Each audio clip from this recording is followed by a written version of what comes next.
Bapa, terima kasih Tuhan. Oh, haleluya, haleluya. Haleluya, haleluya. Terima kasih Tuhan, terima kasih. Haleluya. Kami berdoa Tuhan, kami menyerahkan adik-adik kami, anak-anak kami yang akan dididik sebentar di ruangan sekolah minggu Tuhan. Hamba berdoa memberkati mereka di dalam nama Tuhan Yesus Kristus. Di dalam nama Tuhan Yesus Kristus. Bapa, Engkau jamah anak-anak ini Tuhan. Engkau jamah Bapa dengan kuasa-Mu yang dahsyat dan luar biasa Tuhan. Oh Bapa, Engkau persiapkan mereka Tuhan. Sejak mereka masih kanak-kanak Tuhan, Engkau didik mereka dengan kuasa firman-Mu yang dahsyat dan luar biasa Tuhan. Sehingga anak-anak ini boleh bertumbuh dengan baik Tuhan. Bukan hanya fisik mereka sehat, tetapi rohani mereka sehat Tuhan. Di dalam nama Tuhan Yesus Kristus, berkati orang tua mereka, berkati guru-guru sekolah minggu yang mendidik mereka dengan urapan kuasa-Mu Bapa. Di dalam nama Tuhan Yesus Kristus. Terima kasih Bapa, terima kasih Tuhan. Terpujilah nama Tuhan kekal selama-lamanya. Siang hari ini Tuhan, kami akan siap mendengarkan firman-Mu. Hamba berdoa di dalam nama Tuhan Yesus Kristus. Roh Kudus bekerja bagi kami semua. Roh Kudus menguasai kami semua Tuhan. Sehingga tak kala kami membaca dan merenungkan firman-Mu, firman ini boleh tertanam di dalam lubuk hati kami yang paling dalam Tuhan. Hamba berdoa dalam nama Tuhan Yesus Kristus. Roh Kudus menguasai, Roh Kudus mengurapi, sehingga Tuhan firman ini benar-benar menjadi bagian hidup kami. Janji firman-Mu bahwa firman adalah pelita bagi kaki kami, terang bagi jalan kami. Dan firman ini mampu menuntun perjalanan hidup kami. Dalam situasi kondisi apapun, firman ini mampu menerangi perjalanan hidup kami. Terima kasih Bapa, terima kasih Tuhan. Berfirman bagi kami siap mendengarkannya di dalam nama Tuhan Yesus Kristus. Haleluya. Amin. Shalom. Shalom.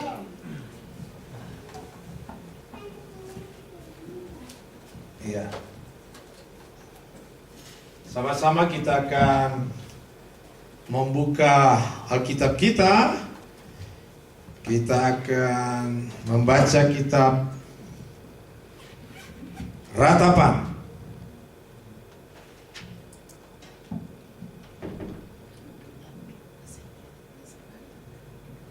Kitab Ratapan. Mungkin ada yang jarang didengar, mungkin ada. Ya. Kita akan belajar dari kitab Ratapan pasal yang ketiga. Kita akan baca, saya akan baca untuk kita semua. Ya. Ayat yang ke-22 sampai dengan ayat yang ke-30. Kitab Ratapan pasal yang ketiga, ayat yang ke-22 sampai dengan ayat yang ke-30. Kalau Alkitab dalam cetakan lama ini dikenal dengan kitab Nubuat Yeremia. Ini Nubuat Yeremia, sehingga orang langsung tebak karya Tuhan diilhamkan lewat Nabi Yeremia. Kalau dalam terjemahan baru disebut kitab Ratapan karena yang menulis Yeremia dikenal dengan nabi yang gampang menangis gitu. Sehingga tidak disebut lagi Nubuat Yeremia tetapi Ratapan. Lebih dalam dari menangis. Ratapan diiringi bersama dengan erangan. Kalau menangis, dia cuma menangis dengan kesedihannya, menangis dengan kesusahannya, menangis dengan. Tapi kalau ratap, meratapi. Dia meratapi. Apakah meratapi akan kasih Tuhan, meratapi murka Tuhan, meratapi, ada ratapan di sana, ya. Lebih dalam arti dari hanya sekedar menangis. Puji Tuhan. Ya. Ratapan pasal yang ketiga, ayat yang ke-22 sampai dengan ayat yang ke-30. Saya akan baca untuk kita semua. Tak berkesudahan kasih setia Tuhan, dan tak habis-habisnya rahmatnya. Selalu baru tiap pagi, besar kesetiaanmu. Tuhan adalah bagianku, kata jiwaku. Oleh sebab itu aku berharap kepadanya. Tuhan adalah Tuhan adalah baik bagi orang yang berharap kepadanya, bagi jiwa yang mencari Dia. Adalah baik menanti dengan diam pertolongan Tuhan. Adalah baik bagi seorang pria memikul kuk pada masa mudanya. Biarlah ia duduk sendirian dan berdiam diri kalau Tuhan membebankannya. Biarlah ia merebahkan diri dengan mukanya dalam debu, mungkin ada harapan. Biarlah ia memberikan pipi kepada yang menamparnya. Biarlah ia kenyang dengan cercaan. Nah, saudaraku yang kekasih dalam Tuhan, seperti saya katakan tadi bahwa kitab Ratapan ini adalah satu karya Tuhan yang Tuhan ilhamkan lewat seorang nabi yang bernama Yeremia. Yeremia seorang nabi yang begitu cepat emosinya. Dia cepat sekali menangis. Tetapi tangisannya bukan sekedar tangis oleh karena menyesal akan sesuatu, menyesal atas sesuatu kejadian. Dia menangis bukan karena melihat ada sesuatu yang berat di dalam dirinya. Tidak.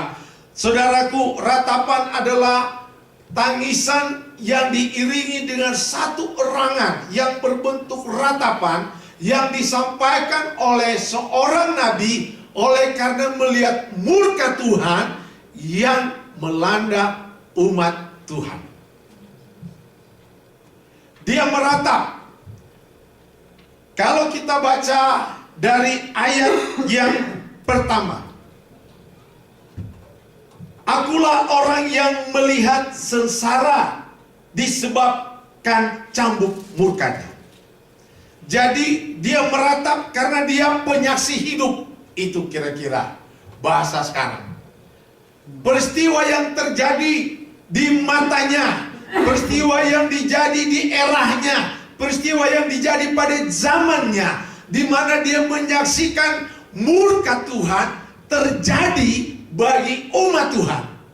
Bukan murka Tuhan terjadi bagi orang bukan anak Tuhan. Nah, ini murka Tuhan yang terjadi kepada umat Tuhan. Umat Tuhan, umat Israel. Umat Tuhan, umat pilihan Tuhan. Murka terjadi bagi mereka. Dan murka itu bukan datang dari yang lain, tetapi justru datang dari Tuhan. Dan Yeremia menggambarkan murka Tuhan itu seperti sedang terjadi langsung kepada dirinya. Terjadi langsung kepada dirinya. Apa yang terjadi? Dia ungkapkan yang kita baca tadi. Akulah orang yang melihat sengsara disebab cambuk murkanya. Ia menghalau dan membawa aku ke dalam kegelapan yang tidak ada terangnya. Dia menghalau. Tuhan sendiri yang menghalau. Tuhan yang membawa situasi kegelapan itu terjadi. Sehingga Yeremia katakan, aku tidak bisa melihat terang. Kalau kita baca ini seterusnya, lalu kita bandingkan apa yang kita alami, ternyata orang Jawa bilang, ternyata apa yang kita alami mah masih cetek gitu. Belum sebanding. Kita kan lihat satu persatu. Lewat kitab ini akan mengajak satu hal bagi kita. Hal apa itu?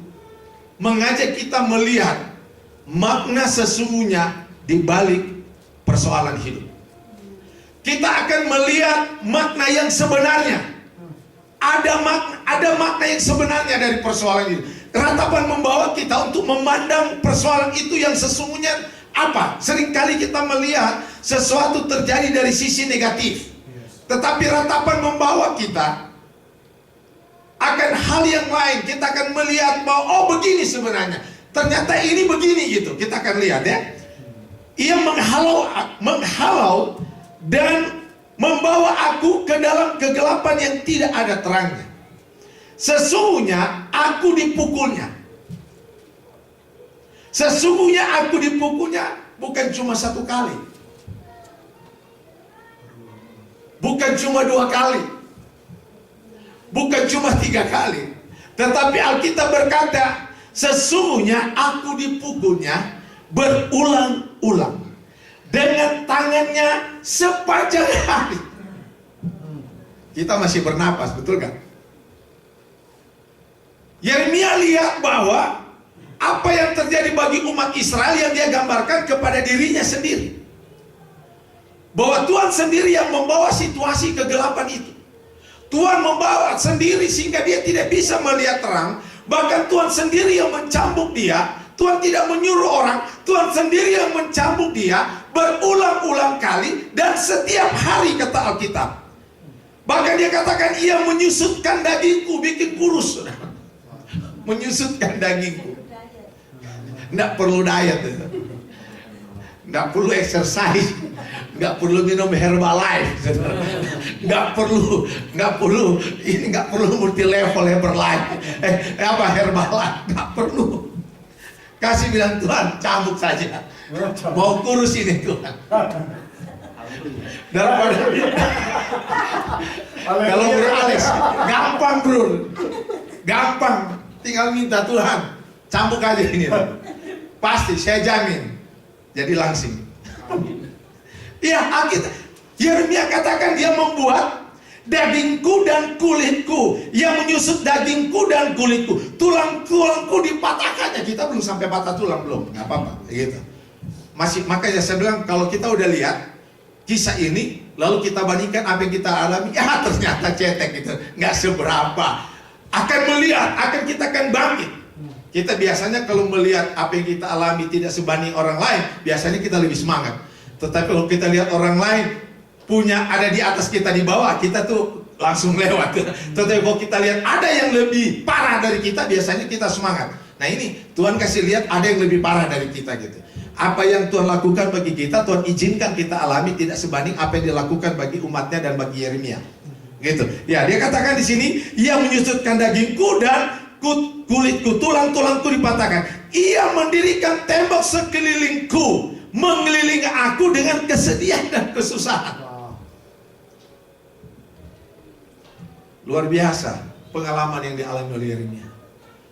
Tuhan bangun tembok, lalu tembok itu didirikan, lalu tembok itu mengelilingi Yeremia.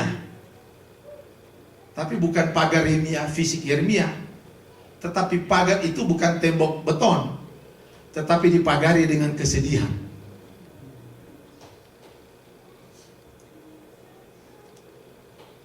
Dikelilingi dengan kesedihan dan kesusahan.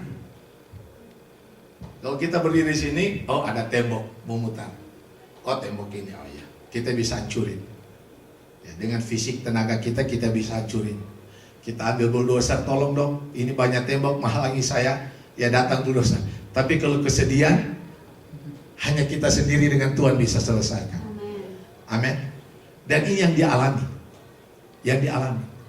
Kesedihan, kesusahan mengelilingi. Dan seterusnya dia katakan, ia menutupi jalan keluar bagiku, nggak ada jalan keluar. Ia mengikat aku dengan rantai yang berat. Walaupun aku memanggil-manggil dan berteriak minta tolong, tak didengarnya doaku. Ini orang Batak ini. Kalau orang Manado, aku berteriak minta tolong, Tuhan tidak mendengar doaku. Tapi ini tak didengar doaku. Ini, tanya sama opung kita, betul nggak ya kan? Ini pasti yang terjemahkan orang Batak ini dari bahasa Inggris. Ya, walaupun aku memanggil-manggil dan berteriak minta tolong, perhatikan baik, tak didengarkannya. Tak didengarkannya doaku, gitu kan? Yang sebenarnya kan dia tidak mendengar doaku. Tuhan tidak mendengar doaku. Tapi orang Sumatera Utara tak didengar ya, doaku. Iya, dia sudah berteriak, Tuhan tidak mendengar doanya.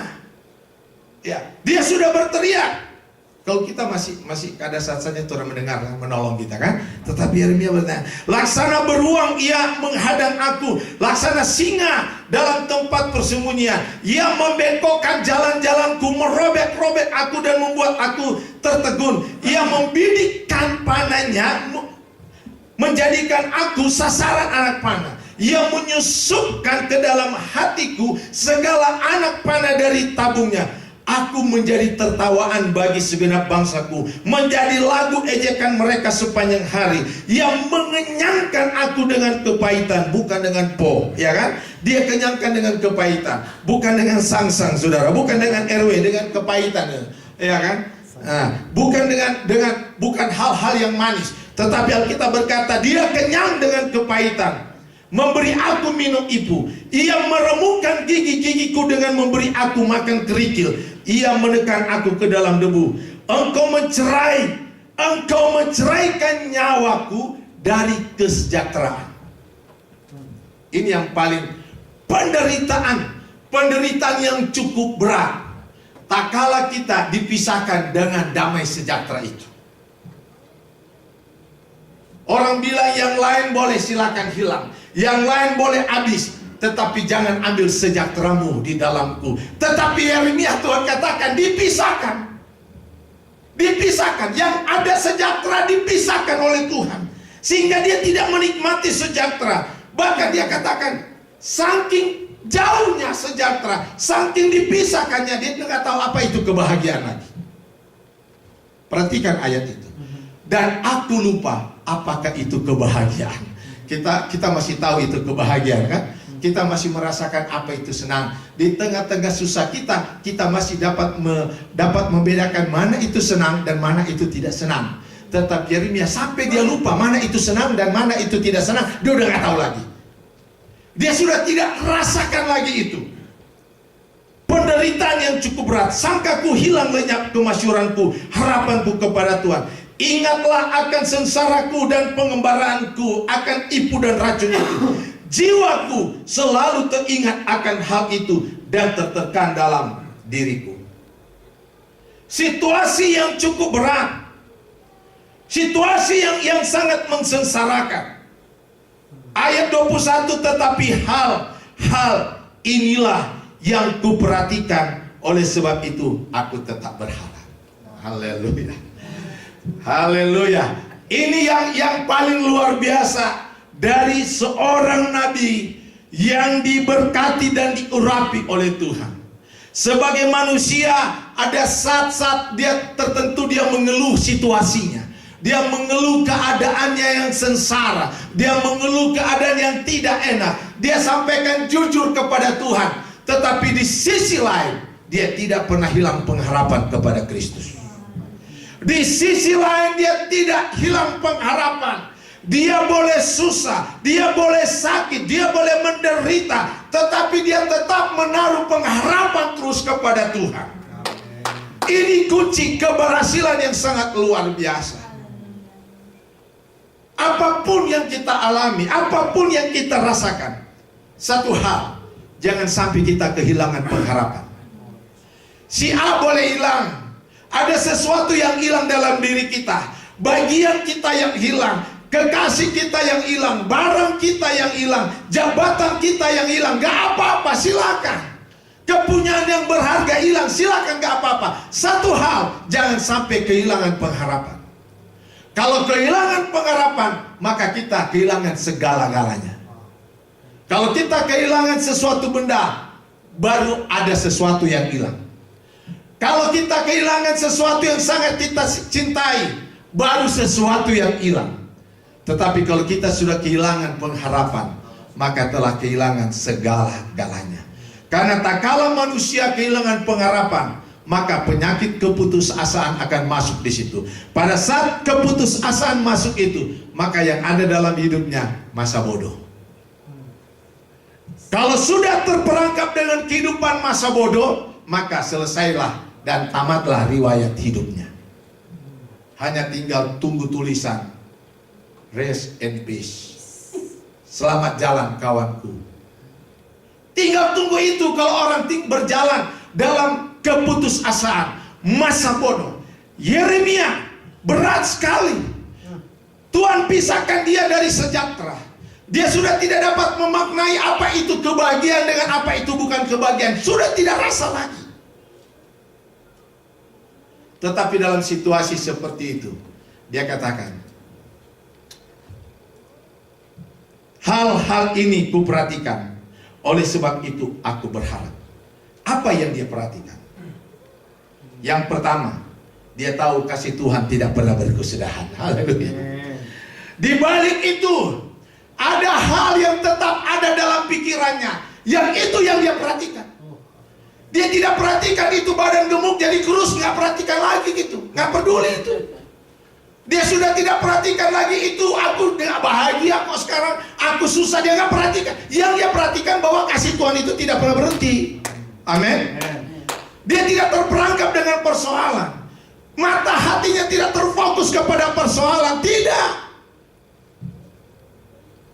Dia tidak mau dibodohi dengan persoalan itu. Dia tidak mau hati dan pikirannya tertuju terus kepada persoalan-persoalan. Berat sekali, berat sekali. Kenapa tidak ada damai sekarang? Kenapa tidak ada sejahtera? Tidak ada sukacita? Kenapa hati ini begitu berat? Dia tidak terfokus ke situ.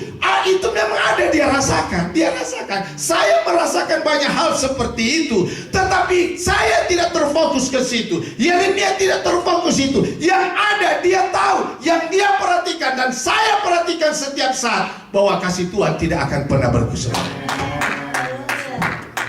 Tidak akan pernah berhenti. Itu yang membuat Yeremia bangkit. Itu yang membuat kita bangkit. Itu yang membuat kita masih ada sampai sore hari ini. Kita masih duduk dan mendengarkan firman Tuhan. Karena kita tahu di balik apa yang sedang kita alami, kasih Tuhan tetap berjalan terus dalam hidup kita. Tidak akan pernah berhenti. Kasih Tuhan tidak pernah berkesudahan dan tak akan pernah habis-habis. Dan selalu baru. Haleluya. Amin. Luar biasa. Setiap pagi baru. Setiap pagi baru kasih Tuhan. Tuhan tidak pernah kasih yang lama, baru. Baru. Selalu baru. Setiap pagi. Dan besar kesetiaanmu. Tetap dia melihat Tuhan begitu setia. Amin. Jangan melihat apa yang sedang kita rasakan, tetapi melihat kebaikan Tuhan dalam hidup kita. Saya selalu katakan, setiap sudah mau rasa berat sekali, mau melangkah, Tuhan selalu ingatkan saya, dari mana engkau aku ambil. Tak kala saya ingat dari mana siapa Tuhan ambil, tidak ada alasan bagi saya untuk mau berdiam diri. Oh Tuhan, oh. Ini tidak sebanding kalau Tuhan biarkan saya terus pada waktu-waktu yang lalu. Kalau Tuhan biarkan saya terus, aduh lebih parah. Tidak sebanding.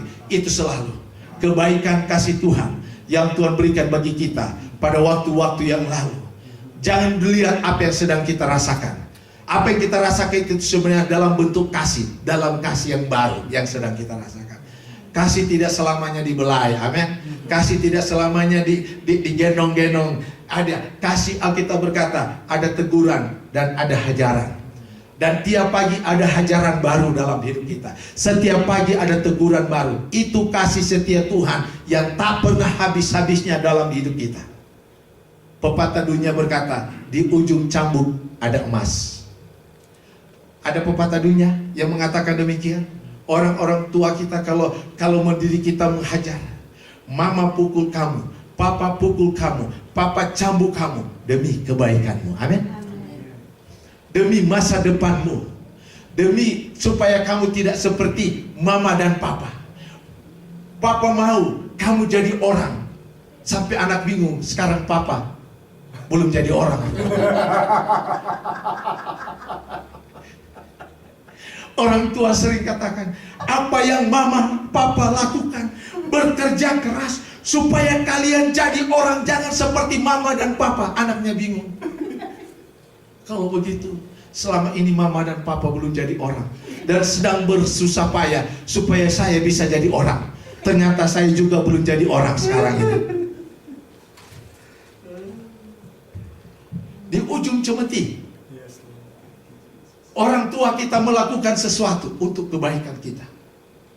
Begitu juga Tuhan menghajar untuk kebaikan. Dia menghajar. Dan di balik itu, sebagai orang percaya, Yeremia, dia tetap melihat bahwa Tuhan tetap begitu baik. Di balik hajaran orang tua kita, kita tidak pernah mengatakan orang tua kita itu jahat. Amin. Kita tetap selalu cerita kepada orang lain, oh mami saya, papi saya itu baik. Walaupun baru kena kopel ring kan. Anak tentara dikit-dikit kena kopel ring kan. Anak tukang apa itu, delman hari-hari kena cambuk ya kan. Ya tergantung profesi orang tua apa. Kalau bapaknya tentara kopel ring. Kalau tani ada cangkul. Kalau dia nelayan ada itu yang tusuk-tusuk. Mau di ini. ada apa? Dayung itu. Tergantung profesi gitu kan. Orang tua profesi apa itu yang sering. Anak tentara bilang, "Lo gak sekarang saya tiap hari kopel ring." Iya, kenapa tentara? Bapak gue tukang delman cambuk. Ya kan? Ya semua jadi sama-sama sakit juga kalau dicambuk kan. Ya kan? Tetapi kita tidak pernah mengatakan orang kita itu jahat. Selalu kita merenungkan, kalau bukan orang tua kita yang melahirkan kita, kita tidak ada di bawah kolong langit ini. Itu yang membawa kemanapun kita pergi. Di balik kita lihat orang tua kita begitu mendidik kita, kita anggap itu sesuatu yang keras. Tetapi selalu kita merenungkan bahwa kalau bukan orang tua yang melahirkan kita, kita tidak ada. Begitu juga. Tetap Yeremia melihat bahwa kasih Tuhan sepanjang masa tidak pernah berkesudahan, selalu baru tiap pagi, dan tidak pernah habis-habisnya. Tuhan adalah bagianku. Tuhan adalah bagianku, kata jiwaku. Oleh sebab itu aku tetap menaruh pengharapan kepadanya. Karena Tuhan bagian hidupnya. Yang ada tertanam di dalam hidupnya. Sehingga apapun, seberat apapun persoalan hidup, tidak menggantikan posisi Tuhan yang ada di dalam hatinya. Tidak menggantikan. Tuhan tetap bertakhta di hati. Sehingga dia katakan di sini, dia tetap adalah bagianku. Tuhan adalah bagian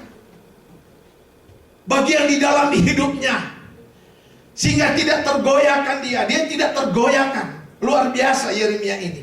Dan saya berdoa dan saya selalu katakan, Tuhan biarlah saya mampu mengatakan ini kepada diri saya, kepada persoalan saya, kepada pergumulan hidup saya. Saya katakan apapun yang aku alami, harus ingat Tuhan adalah bagian dalam hidupku. Engkau boleh menyakiti hatiku, engkau boleh menyakiti pikiranku, engkau boleh menyakiti tubuhku, tetapi ingat bahwa Tuhan tetap ada bagian di dalam hidupku ini. Dan aku tidak akan goyah. Tuhan tetap baik. Ayat yang ke-25. Dia adalah tetap baik. Oleh sebab itu aku tetap menaruh pengharapannya. Dia terbaik dan bagi orang yang selalu menantikan dia. Amin. Kita tidak salah. Tak kala kita menaruh pengharapan kita, tetap menantikan Tuhan. Besokkah, lusa Tuhan datang untuk menolong. Tuhan katakan di sini, Tuhan itu baik bagi dia. Tentu sangat baik. Kita tidak tahu kapan Tuhan datang untuk memulihkan, tetapi yang Tuhan harapkan adalah penantian. Kita tidak tahu kapan Tuhan Yesus datang untuk yang kedua kali. Yang Tuhan inginkan adalah penantian. Dan tak kala kita tetap menantikan kedatangan Tuhan, Tuhan katakan, aku baik. Amin. Aku baik bagimu. Adalah baik bagi seorang pria memikul kuk pada masa mudanya. Biarlah ia duduk sendirian dan berdiam diri kalau Tuhan membebankannya. Luar biasa. Nggak usah protes. Amin. Lebih baik menyembah, berdiam diri, berdoa dan berkata terima kasih Tuhan.